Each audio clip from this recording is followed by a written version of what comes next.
Hey guys, this is Nick with PhoneArena, and today we're reviewing a very special tablet. This here is the Samsung ATIV Tab, which runs Windows. It runs Windows RT to be more specific, which looks exactly like Windows 8, however it is very different. That's because it's made for ARM processors and therefore it doesn't support legacy software. You don't get the application that run on Windows 7 and Windows 8, only the apps that are made especially for Windows RT. This is the difference between both platforms. And with that out of the way, let's go over some basic hardware specifications. On its front, we have an LCD display, 10.1 inches in diagonal, with a resolution of 1366 by 768 pixels. The processor inside it is made by Qualcomm. It's a Snapdragon S4 processor running at 1.5 GHz. You also get a 1.9 megapixel camera in front for video conversations, and on the back we see a 5 megapixel camera with autofocus and LED flash. First, a few words about the design of the Samsung ATIV Tab. At a glance, the device looks quite attractive. It is comfortable to hold in both hands like this in landscape mode.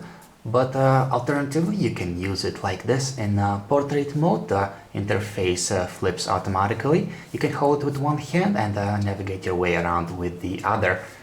There is a fancy texture on the back resembling brushed aluminum, and the finish kind of reminds us of the hyperglaze finish we have on the Samsung Galaxy S3.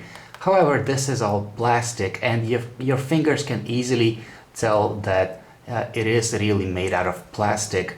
The build quality of the tablet as a whole leaves quite a lot of room for improvement. On the front side of the tablet we have a pair of stereo speakers, one on the right and one on the left side, and that's a very good design solution because the speakers are actually facing the user. Here on top we have a couple of notification lights, one showing when the device is charging and another showing when the camera is operational. There's a physical button on the bottom side made out of metal and exposed, very easy to press with a nice springy feeling to it. On the bottom side of the tablet we have a port used for charging, and this one right here is used for docking the tablet with a hardware keyboard. And here we are at the top side of the device. We see a 3.5mm headphone jack, a lock key and a 2-button volume rocker. We have no complaints about the 2-button volume rocker, but the lock key doesn't provide sufficient tactile feedback and should have been done better than this. We also see a microphone, and underneath this flappy cover we see a full-size USB port and an HDMI output, and underneath this cover we have the slot for micro SD cards. What's really cool about having a full-sized USB port is that you can use it to connect a number of peripherals to your tablet. For example, the Samsung ATIV Tab can be used with a wireless mouse, just like we have here, for the times, for example, when you are using the classic desktop interface. But you can also use it to connect USB thumb drives, external hard drives. You can even connect a USB hub and connect both the keyboard and the mouse, and you have a portable desktop computer. And now a few words about the LCD display on the Samsung ATIV Tab. It is 10.1 inches in diagonal and has a resolution of 1366 by 768 pixels. That of course is nothing out of the ordinary for a 10.1 inch tablet, but it still gets the job done. It's an acceptable resolution for such a tablet. On the bright side of things, the display has a very accurate color reproduction. We like how neutral and lifelike look the colors on it. And it has a very good brightness output, so its outdoor visibility is well above the average. Also, we are satisfied by its wide viewing angles. With Windows RT running on the Samsung ATIV Tab, you get the new Start screen that is also present in Windows 8. This is your default user interface. It has been designed according to all the modern UI design principles. You get the live tiles displaying all kinds of information. You pinch out for a broader look and you pinch back in for all the details. This interface is actually very easy to use. It's very convenient, especially since it has been optimized for touchscreen input and for tablet devices. However, there are definitely things that you will have to learn before you feel comfortable with it. For example, here is how you get to all the applications that are installed on the device. with a swipe from the bottom, and here we have all the installed applications and the system applications that come with Windows RT. A press of the home button and we're back at the start screen. A swipe from the right side gets us this little bar that offers a quick access to the search feature, options to share the content that is currently being viewed, an option to see what devices are connected, and a quick shortcut to all the settings. Here's how the quick settings menu looks like, with the options to adjust the volume, the screen brightness, and as well as to shut down or restart the device. And here we are back at the start screen, and this is how you switch between opened applications with a swipe from the left side, and you'll be flipping between the windows and apps that are currently running. If you swipe back, you will get this tiny little bar showing all the windows that are currently open. But if you want to go to something a bit more familiar, the classic Windows desktop is also available. It provides access to all the files that are stored on the computer with a Windows Explorer, just like you're probably used to with your PC. However, this interface doesn't really feel optimized for touchscreen input, so you're probably not going to use it a lot unless you need to access productivity software such as Microsoft Word, Excel, or PowerPoint, or OneNote. If you can connect a mouse and a keyboard to the device, however, that's a totally different story. In that case, the classic desktop interface is probably going to be a lot more convenient for you. Here we have the on-screen virtual keyboard on the Samsung ATIV Tab and Windows RT. It doesn't look too fancy, but it's actually quite convenient to use because it's very accurate. Just the keyboard is on the Windows Phone 8. And here are the emote icons that are also built in with the keyboard. In case you like holding the tablet with two hands, you can also try out using the keyboard like this in a split mode with the digits in the middle and the letters in the left and the right side of the display. Now it's time to go over some of the stock applications. You better get used to them because there aren't a whole lot of alternatives available yet for Windows RT. This is the People application, which aggregates all your contacts. You can import contacts from your Microsoft account, from Facebook, Gmail, Skype, Twitter, and other social networks. They're displayed here in alphabetical order, and here is what happens when you tap on them. All the detailed information is provided for you. And this is also where all your social networking will be done. This is your feed, which aggregates news from Twitter, from Facebook, and other social networks that you happen to be logged in. Speaking of social networking, let's check out the messaging application, which, as the name suggests, can be used to chat with your online friends. However, the only two networks that are currently supported are Facebook and Microsoft's MSN network. Next up, I'll look at the built-in email client. Let's open it up, and as you can see, it has been optimized for tablet use. On the left side, you have the folders in your email account. Next to it, the contents of the folders. This is our inbox, and on the right side, this is the body of the email that you have selected. Tap on the plus, and here we have the menu for sending a new email. Let's pick a contact from our address book. Okay, this is going to be the contact, and this is how you type the message.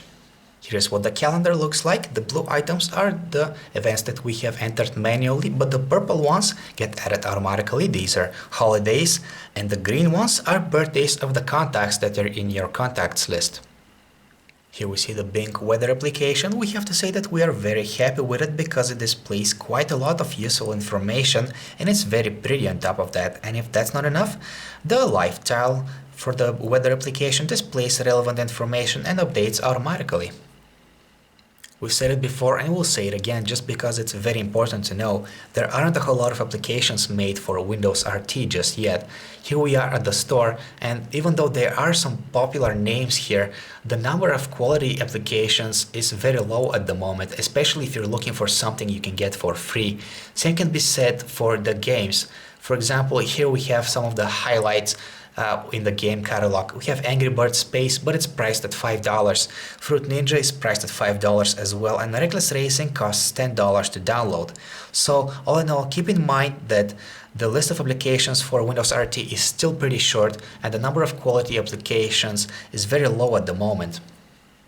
With the Samsung ATIV Tab, you get a dual-core Snapdragon S4 processor running at 1.5 GHz, and for the most part there is enough processing power to provide a smooth experience, but sometimes there are slowdowns, and launching applications for the first time usually takes a while, a few seconds as you see here.